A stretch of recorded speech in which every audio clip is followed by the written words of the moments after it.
optimally so that you're able to keep so many other parts of your body working healthily and more optimally.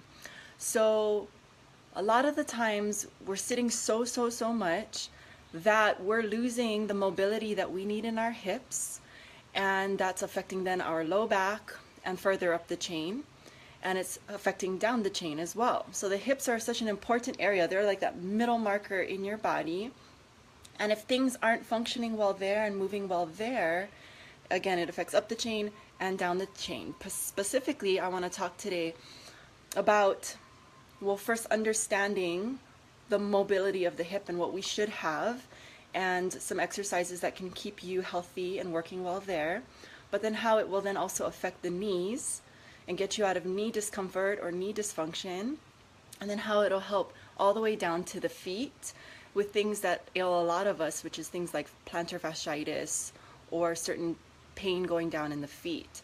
Now, we can't cover all of that this morning. That would take a while, but we're going to at least start the process, and then over the next couple of weeks we're going to be kind of getting into those other areas, but we'll touch upon some of that today, and we'll definitely really hone in on the hips and the function of the hips.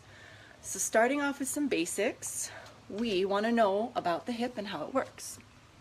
So here I have my friend, well, half of the pelvis and the left leg all the way down to the foot. Here we have that left pelvic half, this being the front and this being the back. This is that sitting bone that you'll hear me talk about so often. And then we've got the socket here. Coming from that socket, we've got the head of the femur, and that femur bone goes all the way down to then create that joint, the knee joint. This is the patella. And then going down from there, we've got the tibia and fibula going down into the ankle and the feet. So that's just the very rough basics of that. Now, when we're looking at the hip joint, we have the ability for flexion, extension, right? So that looks something like this, flexion and extension in the joint. We've also got the ability of adduction, crossing over, or abduction, right? So that would look something like adduction or abduction. Then we've also got the ability for external rotation and internal rotation of the leg. So externally rotating like a ballerina, internally rotating, which feels a little bit more on the pigeon-toed side, and then of course parallel. And then we've got all the majority of combos of that. So we've got the ability for external rotation and flexion, internal rotation and flexion, external rotation and extension, internal rotation and extension, and you can see where that's going. So then we have all those different ranges of motion, which is so wonderful, but if we're not accessing some of those ranges, we compromise in other areas. So we want to know today that we can put the hip through all those ranges of motion to keep that joint fully functional, so that we keep good synovial fluid, we keep good tone and flexibility in all the muscles surrounding the area. Now, what can start to happen when we again lose the mobility here is it starts to tighten all the way down, and then certain muscles that are getting tight up here will then start to affect and pull down low at the knee and then all the way down to the feet. If you're not walking properly or not with an optimal gait, again, it'll affect all the way down to the way the knee is affected, all the way down to the feet. Also, a lot of times what happens is if we're not moving the way we should be in the hip joint, the back starts to do it. So sometimes instead of getting a nice flexion just at the hip, we start to move the leg forward from the back, or vice versa, we start to move the leg back from the back. So it's wonderful that our back has that ability to move, but when we're trying to really focus in on this purity of that hip joint mobility, we don't want the extra movement in the back. We want stability in the back, so the back's not taking on a brunt of the work. Okay, So the exercises we're going to start with first are just simple squats or standing to bending. And just talking about a few basics there, since we do it so much of the day. This is anytime you're sitting into your car, sitting to use the bathroom, sitting in and out of your office chair. And with that said, you're going to try to see if throughout the day you can add more standing to your life, because we do way too much sitting. We'll also talk about how you can maybe sit a little bit better so that all the time that you have to sit, it's not wreaking as much havoc on your body. Okay, so we're gonna have to move back from here. Now, you wanna start with the feet parallel and hips distance, and you wanna get equal weight into the legs. So you're not biasing to one side or the other. And then I want you to take a moment here to find that indent, or find where the crease in the front of your hip is. And take a few just practice sits, real small, so you can really identify where that crease is. So that's where you want to feel this fold happen at. And the way you get that fold to be nice and creased is you gotta stick your booty back. You gotta send those sits bones back, and you gotta let them widen as you do this sit or this bend. Okay, so that's where you're moving from. Of course, there's gonna be a bend in the knees and a bend at the ankles as well. You wanna be stable here. So pulling your belly to your back, feeling like you've got a sandwich or a support from the front and the back. You wanna keep that stable.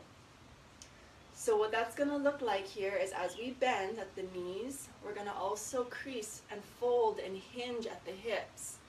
Sticking the sits bones back behind you, keep your belly into your back and keep your back neutral.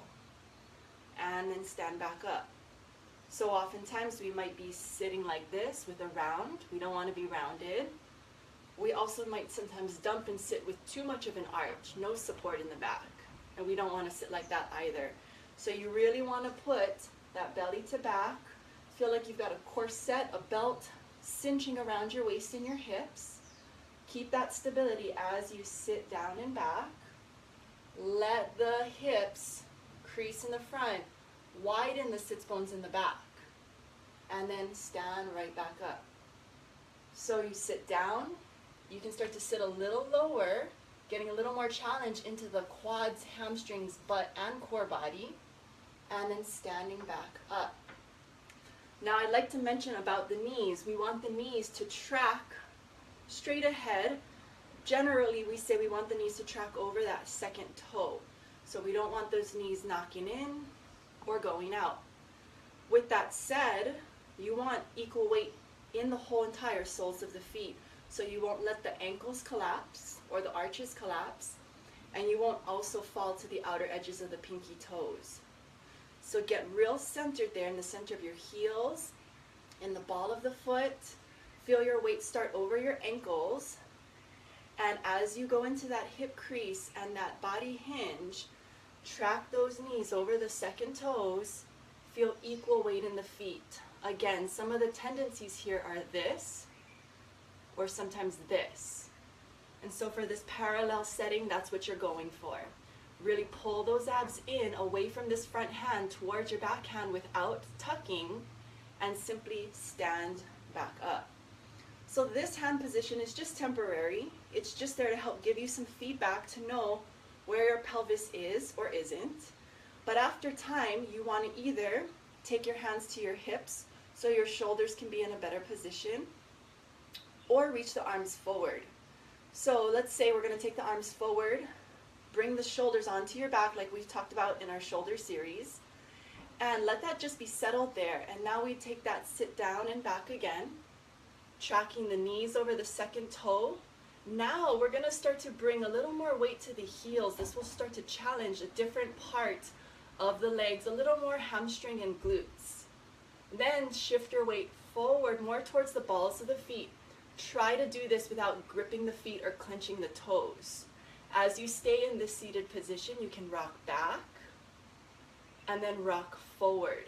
So you'll just feel different challenges in different parts of the leg.